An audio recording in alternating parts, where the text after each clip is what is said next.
کہ حضرت عیسیٰ علیہ السلام میرے آقا کی شان بیان کر رہے تھے. لوگوں کو حضور کی شان کا جلسہ بڑا برا لگتا ہے. ہر عنوان اعظم ہے حضور کی شان، نہیں یہ مت بیان کر. ارے سارے نبی یہی بیان کرنے آئے تھے. عیسیٰ بیان کر رہے شان مصطفیٰ، وہاں سانپ بیٹھ کر سن رہا ہے. سانپ بیٹھ کر حضور کی شان سن رہا ہے.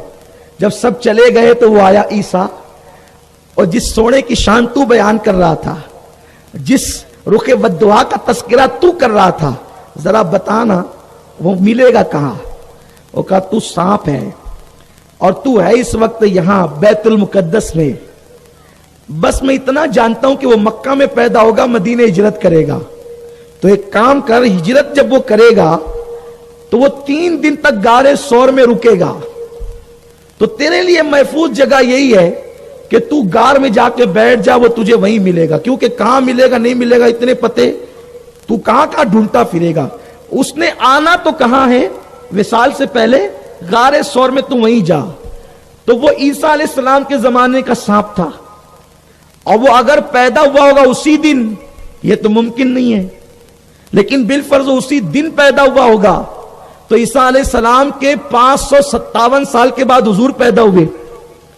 کتنے سال ہو گئے؟ 5.5 صدیاں ہو گئی. حضور علیہ السلام نے ہجرت کی 53 سال کی عمر میں. کتنے سال ہو گئے حافظ جی؟ 600 ہو گئے. صحیح عرض کیا میں نے؟ دیکھو ایسے حساب آتا ہے. کتنے سال پرانا، حالانکہ اس سے زیادہ اس کی عمر ہوگی نا، وہ اسی دن تھوڑی پیدا ہوا تھا. 600 سال پرانا سانپ.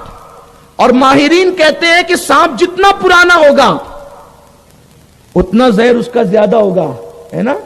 600 سال پرانا سانپ. صدیق کو 70 مرتبہ ڈنک مار رہا ہے. صدیق اکبر نے پیر نہیں ہٹایا. صدیق یہ سوچتے ہیں کہ میں ہٹاؤں گا تو میرے محبوب کو تکلیف ہوگی. میں عشق اسے کہتے ہیں، جو جانتے ہیں وہ مانتے ہیں، جو مانتے ہیں وہ یوں عشق کرتے ہیں. عشق رسول اس کا نام ہے. یا اللہ، آپ پر تو غضب، بجلیاں گرتی ہے آپ پر. تو حضور کی شان سن کر، آپ کو نہیں کہہ رہا ہوں، آپ پر نہیں، آپ تو شان سننے کے لیے بیٹھے ہیں اور جم کے بیٹھے. اتنی سردی میں بڑے سے بڑا کوئی مشاعرہ کوئی پروگرام ہوتا تو لوگ نہیں ٹکتے، لیکن یہ حضور کا عشق ہے کہ سب کھڑے ہو کر کے سن رہے ہو، بیٹھ کے سن رہے ہو، اور ایسی زور سے سبحان اللہ بھی کہہ رہے ہو کہ لگتا کہ سردی ختم ہو چکی ہے. صدیق کو 70 مرتبہ اس نے ڈنگ مار. صدیق نے پیر نہیں ہٹایا. مر جانا گوارا ہے، محبوب کو تکلیف گوارا نہیں ہے. وہاں وہی منظر ہوا، آنسو نکلے سرکار کے چہرے پہ. سرکار نے کہا کیا ہوا؟ حضور سانپ نے ڈس لیا 70 بار. حضور نے لعاب نکالا، لگا دیا. اب اعلیٰ حضرت بیان کرتے ہیں. کیا بیان کرتے ہیں؟ توجہ سے سنیں.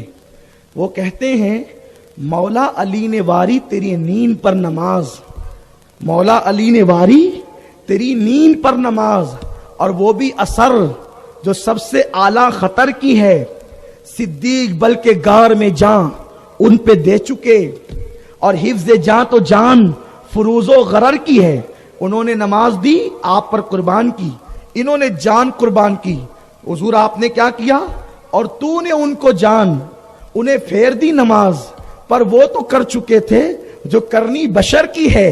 نتیجہ یہ نکلا، ثابت ہوا کہ جملہ فرائض فروع ہیں. فروع مطلب ایک ہوتا ہے جسم، اس کو کہتے ہیں اصل، اور ایک ہوتا ہے سایہ، اس کو کہتے ہیں فرع. ایک ہوتا ہے پیڑ، اس کو کہتے ہیں اصل. ایک ہوتا ہے پھل، اس کو کہتے ہیں فرع.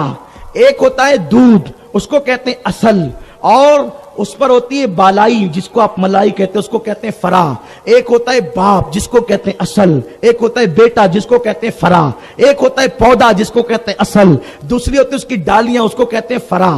اب آپ بتائیں، جب تک کہ پودا نہ ہو ڈالی ہو سکتی ہے؟ جب تک باپ نہ ہو بیٹا، حلالی بیٹا باپ نہ ہو تو ہو سکتا ہے؟ نہیں ہو سکتا. دودھ نہ ہو تو بالائی ہو سکتی ہے، جسم نہ ہو تو سایہ ہو سکتا ہے۔ اعلیٰ حضرت کا عشق رسول کہتا ہے ثابت ہوا کہ جملہ فرائض فرو وہ ہیں، فرو مطلب جیسے دودھ کے بغیر بالائی نہیں، جسم کے بغیر سایہ نہیں، جس طریقے سے درخت کے بغیر پھل نہیں، جس طریقے سے پودے کے بغیر ڈالیاں نہیں، اسی طرح آپ کے بغیر یا رسول اللہ نہ نماز ہے، نہ روزہ ہے، نہ حج ہے، نہ زکات ہے، نہ خیرات ہے، نہ صدقات ہے، یہ سب آپ کی وجہ سے ہے۔ ثابت ہوا کہ جملہ فرائض فرو ہیں، اصل الاصول بندگی اس تاجور کی ہے۔ سچی بات تو یہ کہ آپ کی اطاعت کروانا مقصد ہے، ورنہ یہ سارے فرائض فرو ہیں۔ تو میرے آقا صلی اللہ علیہ وسلم کے دیوانوں، عشق مصطفیٰ صلی اللہ علیہ وسلم جان ایمان ہے۔ جب تک آقا سے عشق نہیں کرو گے، آقا سے محبت نہیں کرو گے،